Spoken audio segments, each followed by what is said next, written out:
Tout le monde sait que la testostérone est une hormone sexuelle, en particulier chez l'homme, mais aussi chez la femme. Mais quelles sont ses véritables conséquences sur l'érection et la libido? Quelles sont les conséquences du traitement par testostérone sur l'érection et la libido? On va voir tout ça dans cette vidéo. Bonjour tout le monde et bienvenue dans cette nouvelle vidéo et bienvenue sur la chaîne Charles.co où on parle de différents sujets de santé dont la santé sexuelle, la santé masculine et aussi tout type de santé. Et comme on parle de Charles.co, je vous rappelle aussi que Charles.co est une clinique digitale, c'est-à-dire une plateforme où vous pouvez consulter des spécialistes dans leur domaine, par exemple des spécialistes des troubles sexuels ou des spécialistes du déficit en testostérone. Il suffit d'aller sur le site Charles.co. Vous choisissez le type de problème sexuel, par exemple l'andropause. Alors pourquoi on a appelé andropause? Parce que c'est le type de déficit en testostérone le plus fréquent, mais en fait ça regroupe tous les déficits en testostérone. Bref, vous avez une consultation avec un vrai spécialiste du domaine qui vous posera des questions, fera un diagnostic, vous demandera des examens. N'oubliez pas que pour faire un diagnostic de déficit en testostérone, il faut toujours 2 prélèvements sanguins pour pouvoir le confirmer. Et ensuite, le médecin vous proposera bien évidemment un suivi. S'il faut un traitement hormonal, il vous dira lequel et il vous dira comment faire le suivi. Et puisqu'on parle de ce sujet, aujourd'hui j'aimerais vous parler de comment le déficit en testostérone peut impacter l'érection et la libido et qu'est-ce qui se passe sur l'érection et la libido quand on prend un traitement par testostérone. Je vous ai déjà fait une vidéo où je vous explique tous les signes de déficit en testostérone, les 4 principaux signes. Vous pouvez aller voir cette vidéo, vous aurez plein de symptômes qu'il faut connaître. Mais voyons aujourd'hui l'un des groupes de signes, donc sur les 4, il y en a un qui concerne les troubles sexuels, et en particulier baisse de la libido et troubles de l'érection. En général, quand on a un déficit en testostérone, déficit confirmé, on va avoir une diminution de la libido, mais avec un manque d'intérêt, c'est-à-dire c'est comme si on pouvait traverser de longues périodes sans que ça nous intéresse, sans forcément en souffrir, mais avec une sorte de perte d'élan, perte d'intérêt sexuel, perte de désir, ça ne nous parle plus, et en même temps, on a une diminution des érections de la nuit du matin, on a un manque d'érection lors des rapports sexuels, l'érection qui est de mauvaise qualité ou qui ne vient même pas, et souvent on a une baisse globale aussi des sensations de plaisir, d'orgasme, difficulté à éjaculer. Donc comme vous voyez, c'est un peu comme si toute la machine sexuelle masculine se mettait progressivement au repos. C'est un des symptômes les plus fréquents dans le déficit en testostérone. Mais attention, le fait d'avoir ces symptômes ne veut pas dire qu'on a un déficit en testostérone. Par exemple, le fait de perdre la libido, de ne plus avoir d'érection la nuit du matin et d'avoir des difficultés d'érection lors des rapports sexuels, ça peut être un syndrome d'apnée de sommeil. Ça peut être simplement de l'insomnie avec de l'épuisement. Ça peut être une dépression. Ça peut être une maladie diabétique qui donne des conséquences sur la sexualité. Pourquoi je vous dis ça? Parce que c'est trop facile, quelque part, de dire j'ai des problèmes de ce type, donc c'est forcément un déficit en testostérone.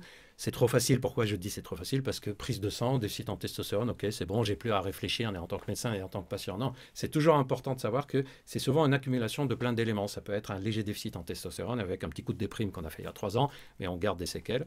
Avec un peu de tabac, un peu de diabète, on a pris du poids, on ne fait pas de sport. C'est toujours très important de soigner le tout en même temps. Mais en tout cas, ce qui est confirmé, c'est qu'un déficit en testostérone donne ou donnera à un moment ou à un autre un trouble de l'érection, trouble de la libido et une diminution globale de ce qu'on appelle les performances sexuelles. Pour info, chez les femmes, c'est la même chose.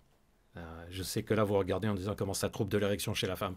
En fait, ça va donner un mauvais fonctionnement au niveau du clitoris qui va gonfler moins bien.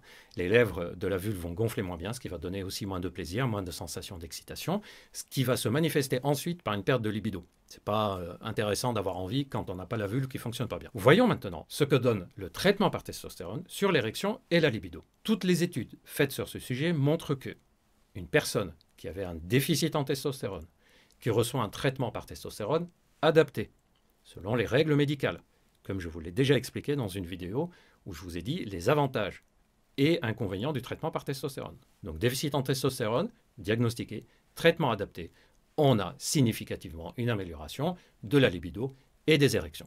Ça, c'est quelque chose de clair, de défini. Sauf que ce n'est pas toujours évident qu'on va avoir une amélioration de l'érection. Pourquoi ? Parce qu'on peut avoir 2 causes en même temps. Prenons quelqu'un qui a un déficit en testostérone, diagnostiqué. On met le traitement testostérone en route, il dit « oui, mais ça ne m'a pas amélioré les érections ». Dans ce cas, on ne dit pas que le traitement par testostérone n'est pas efficace. On dit « ah, c'est qu'il y avait une autre cause ». Par exemple, le tabac. C'est d'ailleurs très courant d'avoir un traitement par testostérone et en même temps un traitement des troubles de l'érection. Ce qu'il faut retenir du traitement par testostérone, c'est que ça normalise le fonctionnement du corps sur le plan sexuel. Quelqu'un de normal sur le plan sexuel peut avoir des troubles sexuels, puisqu'il peut avoir des causes de troubles de l'érection que j'ai citées, que vous connaissez. D'ailleurs, je vous ai fait une vidéo récente qui vous a beaucoup plu. N'oubliez pas d'aller la revoir, ou si vous ne l'avez pas encore vue, où je vous explique comment on améliore naturellement les érections. Donc, un traitement par testostérone améliorera la libido et les érections, sauf s'il y avait une autre cause de baisse de libido et de baisse de l'érection. Voyons maintenant un cas très particulier. Quelqu'un qui prendrait de la testostérone alors qu'ils n'avaient pas un déficit en testostérone. Quelles sont les conséquences sur la libido et l'érection? Les études, les quelques études qui ont été faites là-dessus, parce qu'en fait quand on prend de la testostérone alors qu'on n'en a pas besoin, c'est du dopage, mais les quelques études qui ont été faites là-dessus montrent que dans la plupart des cas, il n'y a pas un énorme changement sur la libido et l'érection quand on prend de la testostérone alors qu'on n'en avait pas besoin. Et il y a quelques personnes chez qui ça booste les érections et ça booste la libido. Et là, on se dit, ben alors pourquoi pas proposer la testostérone comme traitement des troubles de l'érection et de la libido, puisque ça booste chez certaines personnes. Premièrement, parce que ce n'est pas chez tout le monde. Deuxièmement, parce que quand on fait ça, le corps prend l'habitude d'avoir de la testostérone qui vient de l'extérieur. Elle vient par le traitement, la piqûre, la crème, etc. D'ailleurs, si vous voulez savoir tous les types de traitements qui existent, ça aussi, je vous ai déjà fait une vidéo là-dessus, les différentes formes de testostérone. Si le corps prend l'habitude, qui fonctionne grâce à la testostérone qu'on lui apporte, il va se dire, bah, pourquoi je vais continuer à fabriquer ma testostérone? Et il se met au repos. Ça veut dire quoi? Ça veut dire qu'on ne pourra plus arrêter le traitement par testostérone, ou alors il faut un traitement de relance qui, lui, peut avoir des conséquences, et donc on ne donne pas le traitement par testostérone pour soigner la libido et l'érection, sauf s'il y a un déficit en testostérone. Pour résumer, quand on a un déficit en testostérone, on va avoir parmi les symptômes de ce déficit troubles de l'érection et troubles de la libido. Quand on a des troubles de la libido et des troubles de l'érection, ça ne veut pas dire que c'est forcément un déficit en testostérone puisqu'il y a d'autres causes possibles. Et quand on met en route un traitement par testostérone, ça va améliorer la libido et l'érection, sauf s'il y avait une autre cause à soigner en même temps.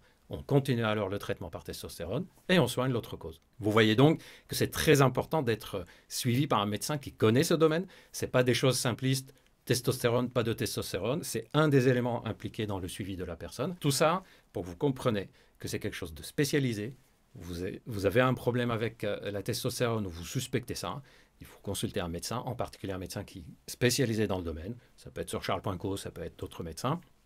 La téléconsultation, la clinique digitale peut faciliter parfois les choses, mais ça peut être aussi en ville. En tout cas, vous ne restez pas seul à essayer à bidouiller des trucs, vous n'achetez pas de testostérone de vous-même sur Internet. J'espère que ça vous a plu, j'espère que vous avez appris des choses. Moi, je vous prépare plein d'autres vidéos sur plein d'autres sujets. D'ailleurs, vous voyez sur la chaîne, il y a déjà plein de vidéos de sujets de santé. N'oubliez pas de me mettre dans les commentaires ce que vous souhaitez que j'aborde, de me dire si vous apprenez des choses, de mettre un petit pouce, de liker, de partager. Et moi, j'aurai toujours plaisir à continuer à partager avec vous le plus de connaissances possible. Merci de m'avoir écouté jusqu'au bout, prenez bien soin de vous et à très bientôt.